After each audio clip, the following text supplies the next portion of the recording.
Your grandfather never counted calories. He sat down at a table that was already set, picked up a fork, and ate what his wife put in front of him. Pot roast with brown gravy, liver with onions stacked high on the plate. But somewhere between his kitchen and yours, those meals vanished. Not because they failed. So what exactly disappeared from the American dinner table? And why has nothing filled the gap? Number 10. Ham salad spread. Open any metal lunch pail carried into a Pittsburgh steel mill or a Detroit auto plant in 1955, and you would find the same thing inside. A sandwich made from ground leftover ham mixed with mayonnaise, pickle relish, celery, and yellow mustard, pressed between two slices of white bread and wrapped in wax paper. Ham salad spread did not come from a cookbook. It came from necessity, born in an era when throwing away leftover holiday ham felt like a sin. A wife would pull the bone from a Christmas roast, run the scraps through a hand-crank meat grinder bolted to the kitchen counter, and fold in whatever the pantry offered. Every family in the neighborhood had their own ratio. Some added sweet pickle relish. Others used dill. That sandwich showed up at church socials on Ritz crackers, at Elks Lodge gatherings spooned into celery boats, and in brown bag lunches 5 days a week. It stretched a single ham into meals that lasted until the following Sunday. As packaged deli meats spread across grocery store coolers in the 1970s and 80s, fewer families bothered grinding their own. Today, you would be hard-pressed to find ham salad outside a Pennsylvania Dutch farmer's market or a small-town southern deli still operating on recipes thumbtacked to the kitchen wall. The hand-cranked meat grinders that made it possible ended up at yard sales.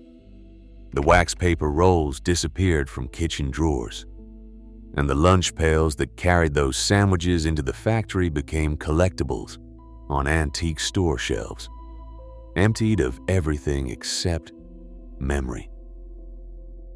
Number 9. Mock turtle soup, a working-class imitation dish. In the 1800s, real turtle soup graced the dining rooms of fine hotels from the Waldorf in New York City to Antoine's in New Orleans. Green sea turtle simmered for hours in a rich sherry-laced broth with warm spices, and it cost more per bowl than most working families spent on dinner for an entire week. So American home cooks did what they have always done. They improvised. Mock turtle soup used ground beef or veal, hard-boiled eggs, lemon juice, and a careful blend of allspice, clove, and mace, designed to replicate the deep layered flavor of actual turtle meat. The dish turned an aristocratic luxury into something a factory worker's wife could produce with ingredients from the corner market. Lewis Carroll referenced it in Alice's Adventures in Wonderland, giving it a strange literary afterlife that outlasted the recipe itself. By the mid-20th century, both the original and the imitation had disappeared from American kitchens entirely. The technique required too much patience for a generation, learning to cook from the back of a Campbell's condensed soup can. One of the most inventive recipes American cooks ever developed slipped away with it. The irony is that mock turtle soup embodied the exact kind of resourcefulness and skill that people now pay premium prices to experience at farm-to-table restaurants. The difference is that the women who perfected it never got credit, never wrote it down for publication, and never imagined a world where the ability to build complex flavor from cheap ingredients would be considered a lost art. Number 8. Welsh rarebit.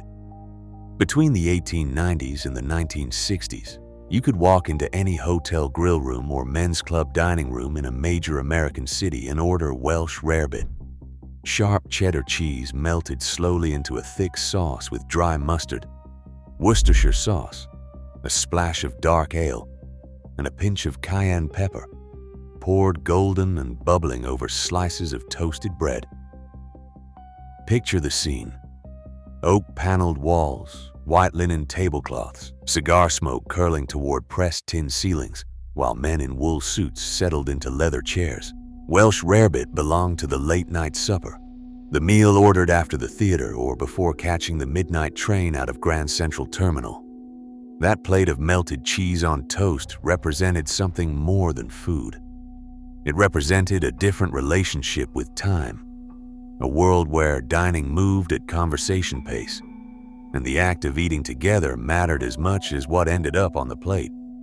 When fast food franchises spread along the American highway system in the 1960s, the slow supper could not keep up. Welsh rarebit faded from menus the same way the dining car faded from the railroad, quietly and without anyone noticing until both were already gone. Number 7. Chicken a la king. From the early 1900s through the 1970s, chicken a la king held a place on menus at the Waldorf Astoria Ballroom in New York, at corner diners in Akron, Ohio, and at church basement fundraiser suppers across the rural Midwest. Diced roast chicken folded into a rich white bechamel sauce with sliced mushrooms, diced pimientos, and sometimes a splash of dry cooking sherry, served over toast points, or tucked inside a warm puff pastry shell. What made this dish endure for 7 decades was not its elegance. A family stretching leftover Sunday roast chicken could transform those scraps into something that tasted like it belonged in a hotel dining room. The cream sauce turned ordinary ingredients into a generous, satisfying plate. And for decades, American wives built entire dinner party reputations around their personal version. But chicken a la king required a from-scratch bechamel, homemade stock, and fresh mushrooms sautéed in butter. The kind of meal that demanded 45 minutes of active cooking at the stove. When microwave ovens entered American kitchens in the late 1970s, and convenience became the new household standard, dishes that required patience got shoved to the back of the recipe box. You can still find chicken a la king in a can on the grocery store shelf, but the version your grandmother made on a Sunday evening, the one with real chicken stock and a dusting of paprika, that recipe left with her generation. Number 6. Beef stroganov. In the 1800s, a Russian count named Stroganov gave his family name to a dish of sautéed beef in a rich mustard and sour cream sauce. By the 1950s, that aristocratic recipe had crossed the Atlantic Ocean and landed in American suburban kitchens, where home cooks adapted it with wide egg noodles, condensed mushroom soup from Campbell's, and a generous dollop of daisy sour cream scooped from a container in the refrigerator. Beef stroganoff became a fixture of mid-century American dinner tables, the kind of dish that showed up in every community cookbook from Portland, Oregon to Portland, Maine. Women's magazines from Better Homes and Gardens to Ladies' Home Journal printed the recipe alongside full-color photographs of smiling families gathered around steaming casserole dishes. The sour cream, the melted butter, the thick mushroom gravy ladled over noodles on a heavy ceramic plate. Stroganoff belonged to an era that measured a good meal by whether it could sustain a man through a 10-hour factory shift at the Chrysler plant or the Bethlehem Steelworks. As lighter eating trends took hold during the 1980s, that measuring stick changed. Calorie counts replaced second helpings at the dinner table. Grilled chicken breast replaced braised beef on restaurant menus. And stroganoff retreated to the back of recipe card boxes in kitchen drawers, filed behind dishes nobody's daughter learned how to make. How does a meal go from every kitchen in the suburbs to something people can't even recognize by name? Stroganoff didn't lose a competition, because the competition itself disappeared when the culture that valued those meals moved on. Number 5. Chicken fried steak with country gravy. In Central Texas during the late 1800s, German and Austrian immigrants took a tough, cheap cut of beef round steak, pounded it thin with a wooden mallet, dredged it through seasoned flour, dipped it in beaten egg, and breaded it the way they remembered Wiener Schnitzel from the old country. Then they fried that battered steak in a cast iron skillet full of lard until the crust crackled golden brown. Thick, peppery white cream gravy spooned over the top, a mountain of mashed potatoes on the side. That plate became the working man's reward after 12 hours in the cotton field, on the oil derrick, or under the hood of a flatbed Ford. Roadside diners and truck stops, from the Texas Hill Country to the Tennessee Valley, served chicken fried steak on heavy ceramic plates that could barely contain the gravy. If you found a place with a neon open sign, a parking lot full of pickups, and a waitress who called you honey, chicken fried steak sat right at the top of the menu. But over the following decades, the independent diners closed one by one. The truck stops became gas station convenience stores selling cellophane-wrapped sandwiches under fluorescent lights. And the plate that fed a working man for under $2 at a Formica lunch counter slowly disappeared from American life. The recipe did not disappear because it was hard. Anyone with a skillet and a bag of flour could learn it in an afternoon. What disappeared was the culture that supported it. The roadside diners where regulars sat on the same stool every morning, where the cook knew your name and your order before you said a word, and that infrastructure crumbled and took the dish with it. Number 4, Salisbury steak. In 1888, a Civil War-era physician named Dr. James Salisbury published a book in New York arguing that seasoned ground beef patties could cure conditions ranging from anemia to gout. His prescription called for eating a well-seasoned beef patty 3 times a day, washed down with glasses of hot water. The medical claims did not survive past the turn of the century. However, the recipe survived. By the 1950s, Salisbury steak had evolved into a thick, hand-shaped ground beef patty smothered in brown mushroom gravy, served alongside mashed potatoes and canned green beans on a ceramic dinner plate. Then came 1953. Swanson had a problem. The company had overestimated how much Thanksgiving turkey America would eat, and 260 tons of frozen turkey sat in refrigerated rail cars with nowhere to go. A Swanson salesman named Jerry Thomas remembered the compartmentalized aluminum trays he had seen on Pan American Airways flights, and the television dinner industry was born. Swanson sold over 10 million trays in the first year at 98 cents each. Salisbury steak became one of the signature offerings in that lineup, and for millions of American families, that aluminum compartment defined what dinner looked like on a weeknight. By 1973, Campbell's Soup Company, which owned Swanson at the time, introduced the Hungry Man line, an oversized tray marketed to men with bigger appetites. Football Hall of Famer Mean Joe Green appeared in television commercials for the brand.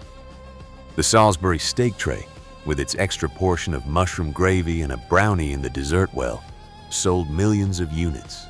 The frozen version still occupies grocery store shelf space today.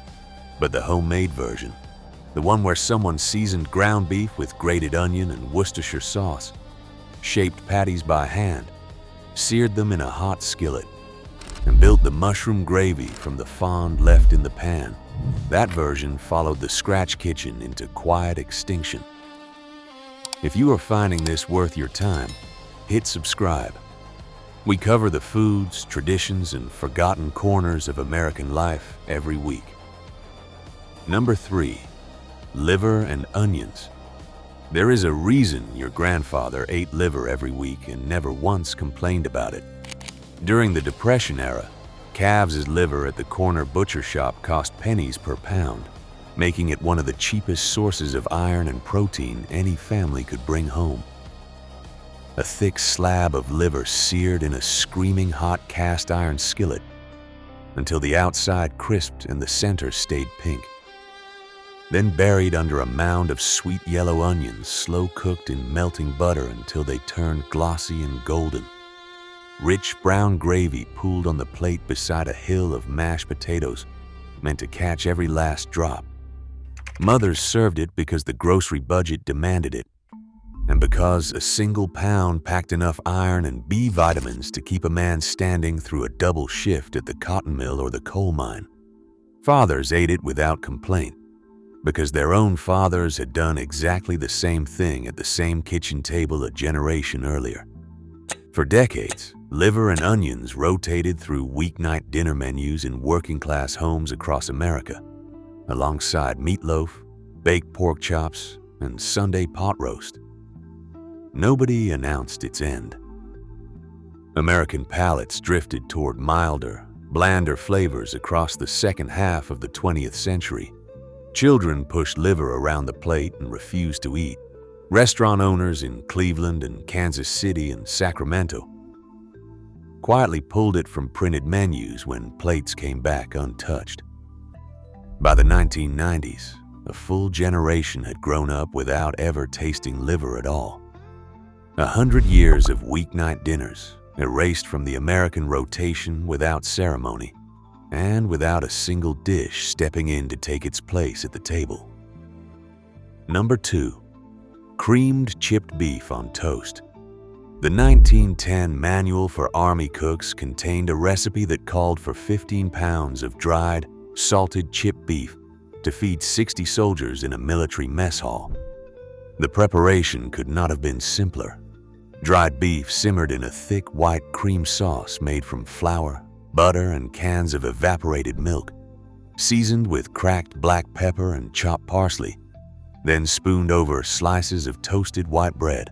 Soldiers gave the dish a nickname that could not be repeated in polite company.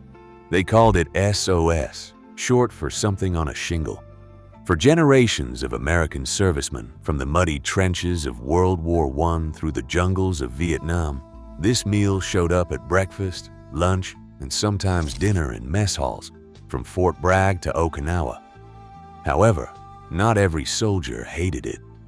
Jerry Stearns of the 89th Infantry Division recalled being uneasy about trying SOS during World War II, until he tasted it at 3 in the morning during a long guard shift and could not stop eating. When those millions of men came home from overseas, many of them walked into the kitchen and asked their wives to recreate the dish for the family. The meal migrated from military mess halls into civilian dining rooms across the heartland, where it became a staple of budget cooking through the 50s and 60s. Families who could not find dried chipped beef at the local grocery store substituted ground hamburger meat instead, creating what neighbors called poor man's SOS, a dish that tasted closer to sausage gravy on biscuits than the original Army recipe. Pennsylvania Dutch communities around Lancaster County kept a version alive under a different name, calling it Dutch frizzled beef, and serving it as part of a breakfast spread with hash browns and strong black coffee.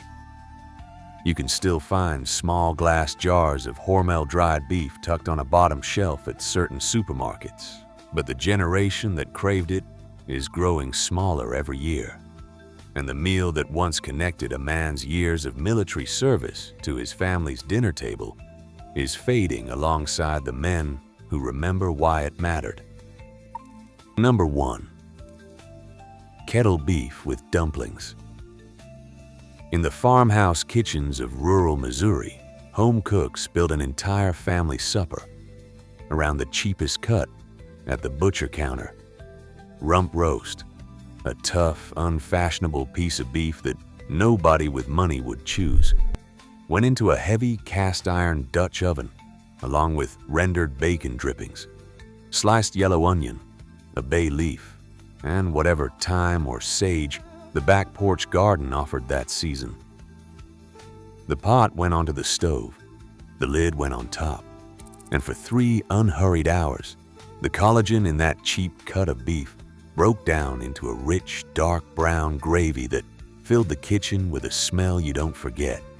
Handmade egg dumplings or thick-cut noodles rolled out on a floured wooden board went into the pot during the final 30 minutes, soaking up every last drop. But here is what made kettle beef different from every recipe you can find online today. This dish never appeared in a glossy magazine cookbook. No television cooking show host ever championed its comeback. This recipe passed from one generation to the next through the only method that truly worked. A grandmother standing beside a daughter-in-law at the stove, measuring nothing by teaspoon or tablespoon, tasting constantly, adjusting the salt and pepper by instinct developed across 40 years of daily practice. That kind of accumulated kitchen knowledge can't be captured in a printed recipe card. It has to be watched, repeated, and absorbed through years of standing at someone else's stove, learning by doing. But that kind of apprenticeship requires something modern life doesn't offer anymore: time. When both parents in American households started working full-time jobs and the 3-hour simmer became an impossible weeknight luxury, kettle beef lost its last foothold. Crock-pot convenience recipes flooded the market and buried it. The farmhouse kitchens of the Ozarks emptied as sons and daughters moved to Kansas City and St. Louis and Chicago for work. And a dish that represented generations of passed-down skill, the hard-won ability to turn almost nothing into something deeply satisfying, vanished from the American table without a trace. There was never a farewell supper, never a last Sunday gathering around the pot. One generation knew the recipe by heart, and the next never tasted it at all. These 10 meals didn't disappear because they tasted bad. They fell out of use because the world that needed them changed shape. The steel mills closed or shipped operations overseas. The mess halls emptied as wars ended and draft cards stopped arriving in the mailbox. The wives who had spent 3 hours each evening building gravy from pan drippings went to work themselves, and nobody blamed them for choosing a paycheck over a pot roast. Farm tables got traded for kitchen islands, and kitchen islands got crowded out by DoorDash bags left on the counter. What vanished alongside those meals was not only recipes. It was the knowledge of how to stretch $1 at the butcher's counter, how to coax tenderness from a tough cut of beef, with nothing but time and a cast-iron pot, how to feed a family of 6 on almost nothing and still make it taste like everything mattered. Maybe those plates are gone for good. But the men who sat at those tables, the hands that shaped those meals, the kitchens that filled with the smell of onion and gravy and percolating coffee on a cold winter morning, those are worth holding on to. We covered a story recently about the traditions American men carried home from the military. That one is worth your time, too.